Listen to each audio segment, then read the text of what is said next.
Hey folks, Jason Steele, broker, your Bruce Gray Simcoe real estate representative. This is Real Estate 101, and today we're going to talk about power of attorney sales of property here in Ontario. There's a big difference between power of attorney and estates, and since my last video on estate sales, I have been asked numerous times, what is the difference? So, a basic breakdown is an estate sale is the administration of a deceased person's assets and real estate.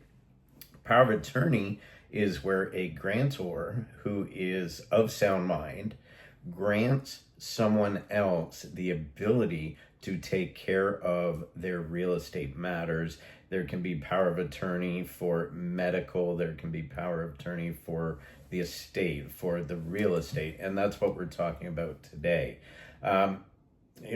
How to handle being a power of attorney. First you want to have that discussion with the grantor, the person who is granting you that power of attorney. And the very first word, power, is for that simple reason. They have the power to do things with that real estate. Serving as a power of attorney for real estate in Ontario is both an honor and a huge responsibility. You've been entrusted to act on somebody's behalf, often during a time where they're unable to make decisions. They're no longer coherent. They've left the country for some reason, and it can be very overwhelming, especially when real estate is involved, and there are a lot of high stakes. And I made a lot of notes here, so do forgive me if I keep looking down, but just little reminders so I don't miss anything. Understand your role as a power of attorney.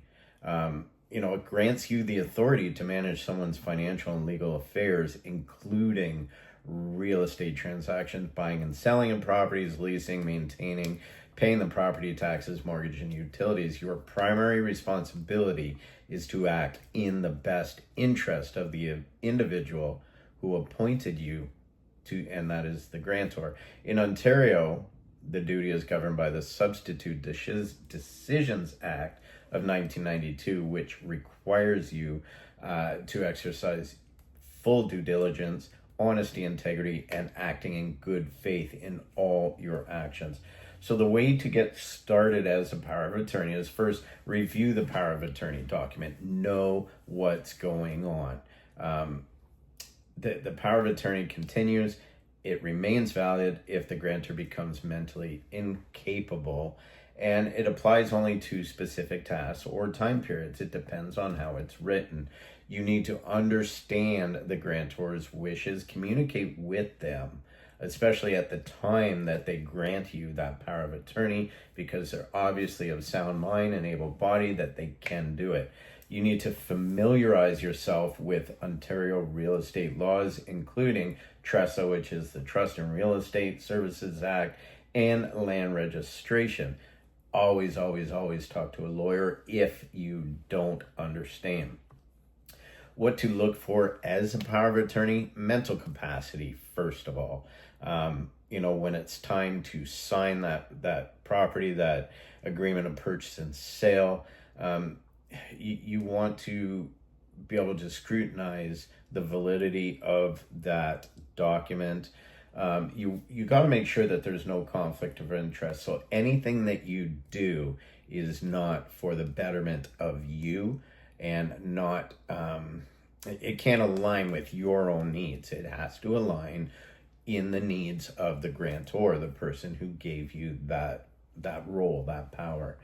Keep all kinds of records. You need to keep detailed records of every action you take, whether it's phoning a lawyer, whether it's phoning a real estate agent, whether it's phoning the auctioneer, what's going where, how much did you get for it. You need to keep very good record keeping. And the reason is, family is going to question it.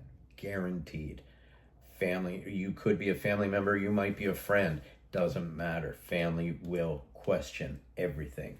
You want to get a valuation fair market details on the property. You want to call more than one real estate agent. You need to get a couple of opinions. You can get the average of everything. Never go for the highest, never go for the lowest. You know, sometimes the highest, they just want to sign on the property. Sometimes the lowest, they just don't want to put work in, or, you know, they're trying to get a bidding war going, but you need to have a look at everything and discuss and make a valid pick.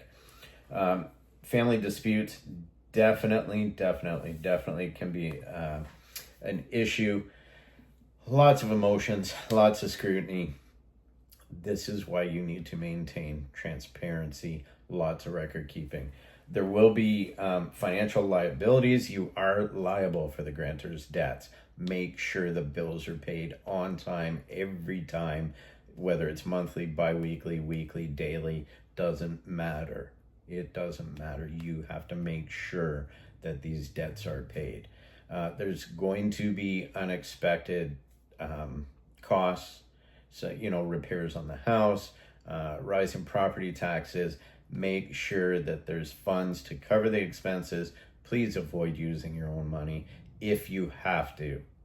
If you have to use your own money, get receipts, legal, valid, signed receipts, so that you can charge back to that property. Some tips, as a power of attorney, always act with compassion, knowing what's going on. It's not just a legal role, but it is a personal responsibility. Always stay organized, communicate clearly, and if there's something you don't understand, get support, whether it's a lawyer, talk to a doctor, you know, whatever you are inquiring about and don't understand, seek out that professional, an accountant.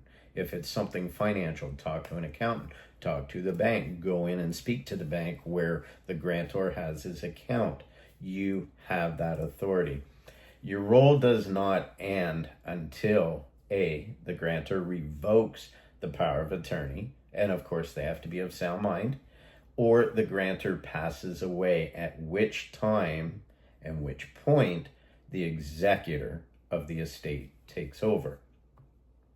A court could intervene to terminate your authority. Normally that happens when another family member can prove that there's been wrongdoing, negligence, that sort of thing.